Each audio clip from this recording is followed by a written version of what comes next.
Salut!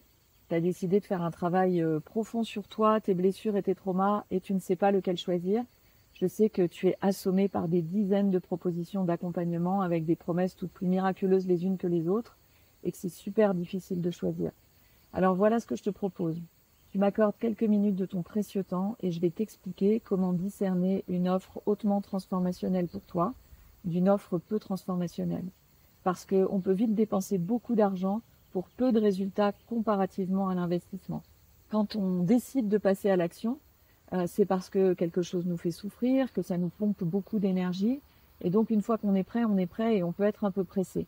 Mais je te conseille de prendre un petit peu de temps avant de te décider. Pourquoi est-ce que tu devrais m'écouter? En fait, je m'appelle Hélène Laporte et j'ai déjà guidé plus de 30 000 personnes sur le chemin de la pacification de leurs blessures émotionnelles et de la dissolution de leur trauma d'enfance. J'ai d'abord été kiné pendant 15 ans. Ensuite, je suis devenue praticienne psychocorporelle, c'est-à-dire que j'ai ajouté la dimension énergétique et émotionnelle à mes accompagnements.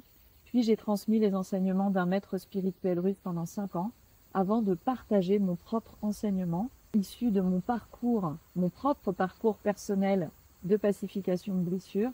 Et donc, mon enseignement porte sur la pacification fondamentale des blessures émotionnelles d'enfance.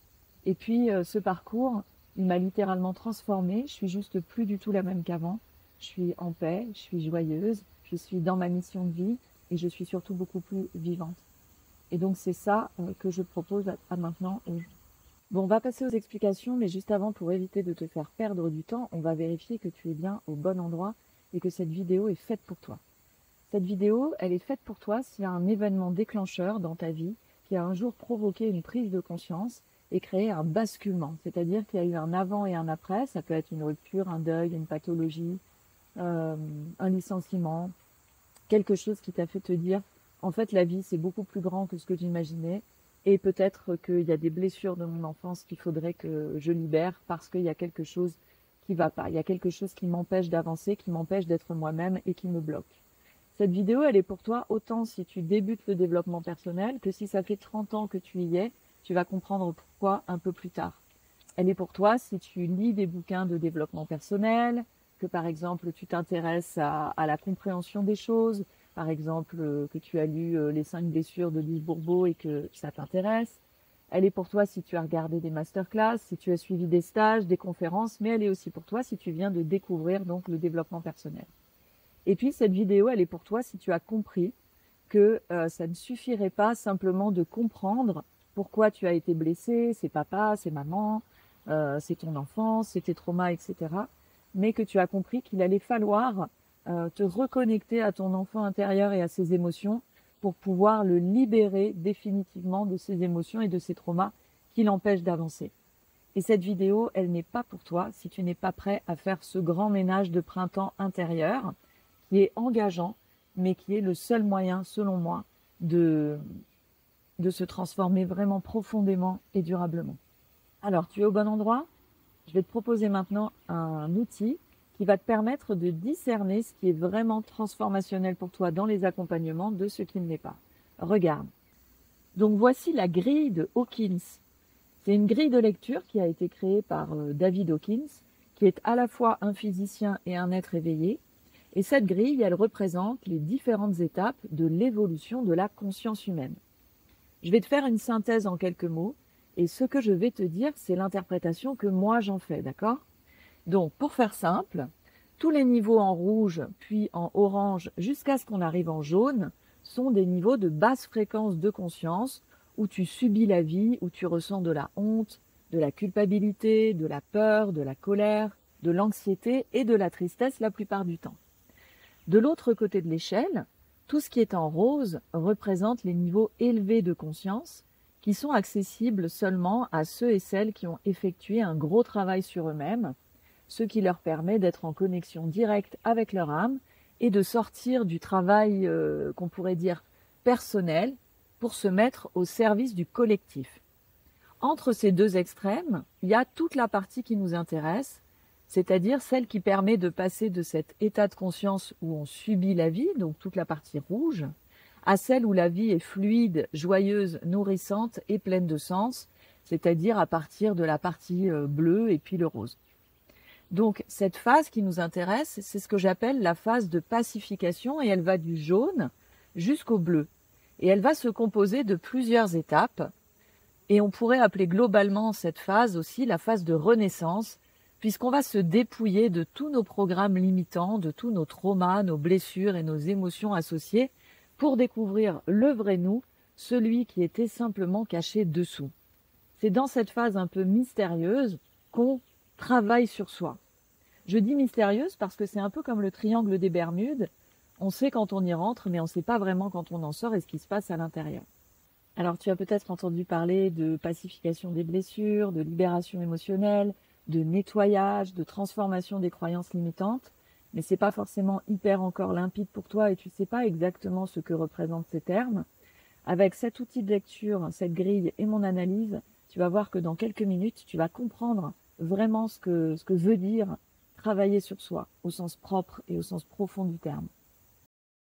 Les 4 étapes qui vont nous intéresser particulièrement dans ce tableau sont l'étape jaune, qui est nommée courage, l'étape suivante vert clair, qui est nommée neutralité, l'étape vert foncé nommée volonté, et l'étape bleu clair, qui est nommée acceptation. On est dans l'étape jaune quand on est sorti de l'illusion qu'on sera heureux quand on aura coché toutes les cases de la réussite matérielle.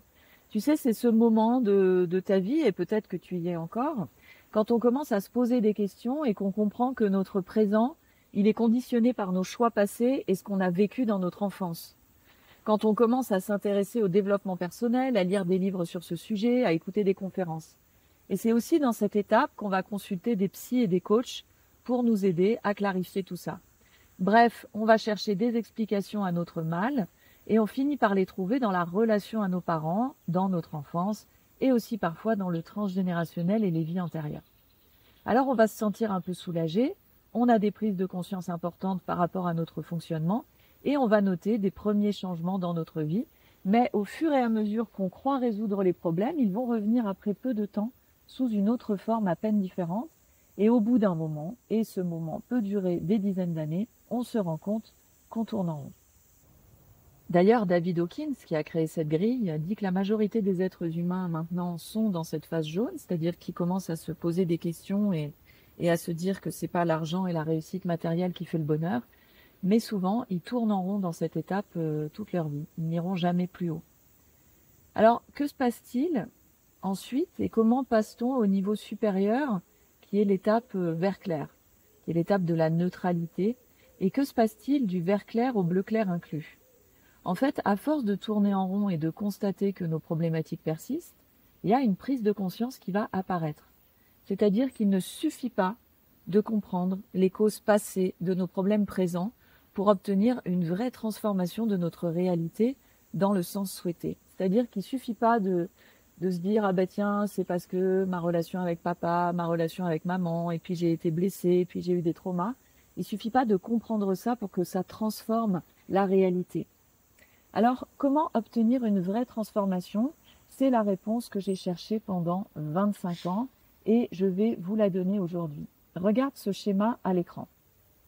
Pour un résultat vraiment profond et durable et transformationnel, il est nécessaire de pacifier ses blessures émotionnelles en travaillant sur les 3 niveaux de la réalité simultanément. Le premier niveau, c'est celui du corps et du mental. Ça veut dire qu'il faut réguler le système nerveux et comprendre comment on fonctionne pour apaiser nos mécanismes de protection physiques et mentaux. Le deuxième niveau, c'est le niveau énergétique et émotionnel. On ne peut pas faire l'économie de retourner dans son passé pour vider tout le réservoir de nos émotions refoulées depuis notre arrivée dans ce monde. Et ça nécessite de revisiter nos traumas pour nous en libérer enfin. Et puis, le troisième niveau, c'est le niveau de la conscience et de l'âme. Après s'être libéré des traumas, il faut reprogrammer la conscience pour ne pas qu'elle manifeste le même scénario ou presque dans notre réalité. Et cette reprogrammation, elle se fait avec des outils quantiques.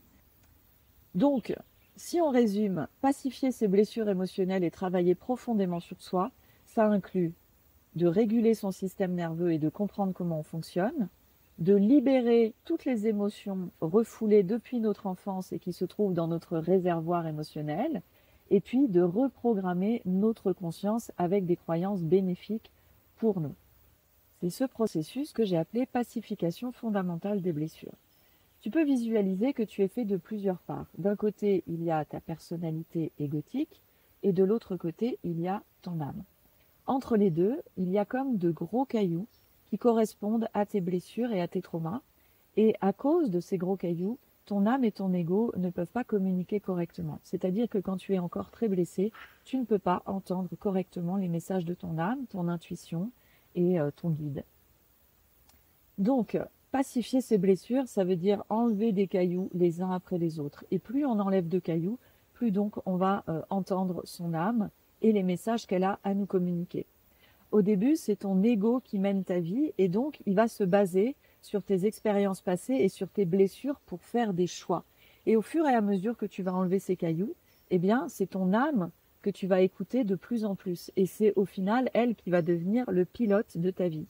Quand tu as enlevé tous ces cailloux entre ton ego et ton âme, eh bien, tu as fait ce processus de pacification et tu es passé dans les niveaux roses du tableau, ceux qui sont les plus élevés. Pour évoluer en conscience et passer du jaune jusqu'éventuellement au rose dans l'échelle de Hawkins, ça signifie qu'il va falloir se libérer de tous nos traumas passés. On ne peut pas faire l'économie d'aller profondément dans notre passé, de nous y reconnecter pour pouvoir le libérer définitivement. Avant, ce travail, il prenait des années, voire des dizaines d'années. Sans doute parce qu'on manquait de méthodes cohérentes et aussi parce que l'énergie de l'humanité était moins évoluée et donc le travail évolutif beaucoup moins rapide. Maintenant, ce travail, on peut le faire en quelques mois. Mais le problème, c'est que notre ego est relativement fort et que très souvent, il va nous faire croire qu'on a effectué ce travail alors qu'on n'en a fait qu'une toute petite partie. C'est-à-dire qu'on a commencé à vider notre réservoir émotionnel, à nous reconnecter à notre enfant intérieur, mais on n'a fait qu'une couche supérieure, vous allez voir ça après, et donc on n'a pas fait ce travail entièrement. Et là où ça pose un réel problème, c'est que très souvent, les personnes qui ont fait ce travail se sentent de devenir accompagnantes pour aider les autres à faire ce travail également, sauf que si elles ne l'ont pas fait correctement, elles ne peuvent pas accompagner les autres correctement dans ce travail, et c'est de là que viennent une grande partie des résultats décevants des accompagnements. Je vous remonte le tableau. En fait, 90% ou 95% des thérapeutes qui pensent se trouver dans le rose sur l'échelle de Hawkins ou le bleu clair se trouvent en fait dans le vert clair que vous voyez à l'écran, c'est-à-dire qu'ils ont compris comment ça fonctionne, ils ont commencé à libérer des émotions, mais ils n'ont pas vidé vraiment le réservoir de leurs émotions refoulées et ils n'ont pas réellement reprogrammé leur conscience. Donc, il leur manque une ou deux étapes du travail. Je le sais parce que j'ai été une de ces thérapeutes, comme je vous le disais, je me suis formée pendant 4 ans dans une école pour devenir praticienne psychocorporelle et en sortant, je croyais avoir fait ce travail de libération émotionnelle et de pacification de mes blessures, mais c'était une illusion. Et je le sais d'autre part parce que depuis plus de 5 ans maintenant, j'accompagne des thérapeutes déjà établis qui se rendent compte qu'ils n'ont finalement pas réalisé profondément cette pacification et qui le font avec moi des années après s'être installés pour mieux accompagner leurs clients. Alors attention, je ne veux pas dire que tous les thérapeutes sont obligés de faire ce travail. On peut être un très bon psychothérapeute ou un très bon coach sans avoir effectué ce travail, mais dans ce cas, comme on se trouve dans le niveau jaune ou vert clair au niveau conscience, eh bien, on va s'occuper des personnes qui sont en dessous de ce niveau, donc toutes les personnes qui sont dans le niveau rouge pour les aider à avoir des prises de conscience qui vont leur permettre d'aller jusqu'au niveau jaune. Par contre, ce qui est dangereux, c'est d'accompagner des gens dans des niveaux où on n'est pas finalement vraiment allé. Parce qu'on ne va pas leur donner les bonnes indications, elles vont perdre du temps, elles vont être déçues, elles vont peut-être arrêter de chercher à évoluer. Et en plus de ça, ça peut être dangereux parce que dans ce processus de pacification, les personnes, elles sont très vulnérables émotionnellement.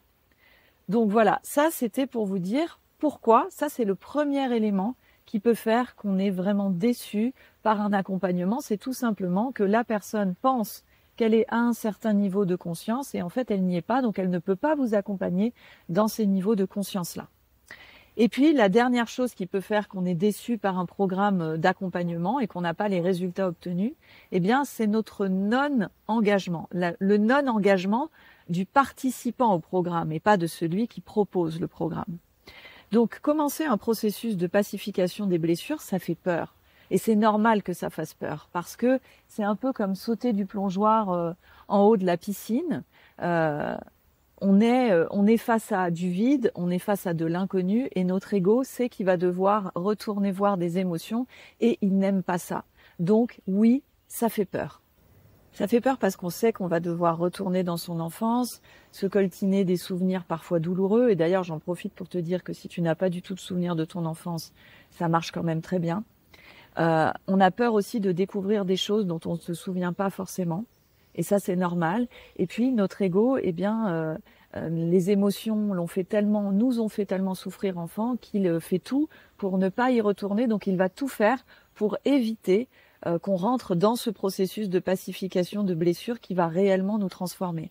Et c'est cet évitement qui va créer ce qu'on appelle l'auto-sabotage. Donc on va prendre un accompagnement, mais finalement on va pas s'investir, on va pas participer aux propositions qui sont faites, on va trouver toujours des excuses pour ne pas s'y mettre, et dès qu'une émotion va apparaître, on va fuir. Donc on va pas rentrer réellement dans le travail. Un accompagnement qui est réellement transformationnel, c'est pas un long fleuve tranquille. Je vais pas te mentir, ça va te bousculer, ça va être inconfortable à certains moments, mais ça va pas être douloureux, ça va être inconfortable. Mais au fur et à mesure que tu vas te libérer, te délester de tous ces gros cailloux qui correspondent à tes blessures, à tes traumas, à tes émotions, et qui se mettent entre ton ego et ton âme, eh bien, tu vas ressentir de plus en plus de joie, de légèreté, tu vas découvrir des nouvelles facettes de toi, tu vas relationner différemment et tu vas voir que ta vie va se transformer sans que tu aies besoin de pousser quoi que ce soit, de forcer quoi que ce soit. Ça va se transformer à partir de l'intérieur et ça va donc transformer ta vie à l'extérieur. Donc, pour résumer, un accompagnement pour pacifier tes blessures sera réellement transformationnel si ton ou ta guide a lui-même parcouru en profondeur ce chemin, si il utilise des outils transformationnels dans les 3 niveaux de la réalité, c'est-à-dire régulation du système nerveux et compréhension, libération de toutes les émotions refoulées depuis ton enfance, reprogrammation de ta conscience et reconnexion à ton âme, et si tu t'engages évidemment pleinement dans ce processus. Sache que j'accompagne les gens dans ce parcours de pacification avec un programme qui s'appelle Renaître à soi et qui comprend un petit programme en ligne avec évidemment des explications, des pratiques de concentration, des méditations, des vidéos, des audios, des séances en ligne individuelles pour t'accompagner vraiment profondément et puis des lives de groupe. Donc si tu veux en savoir plus, je t'invite à prendre rendez-vous avec moi ou avec une membre de mon équipe pour un échange visio de cœur à cœur. Et puis on en parle. On parle de ce que tu vis et puis on parle de ta pacification. À bientôt.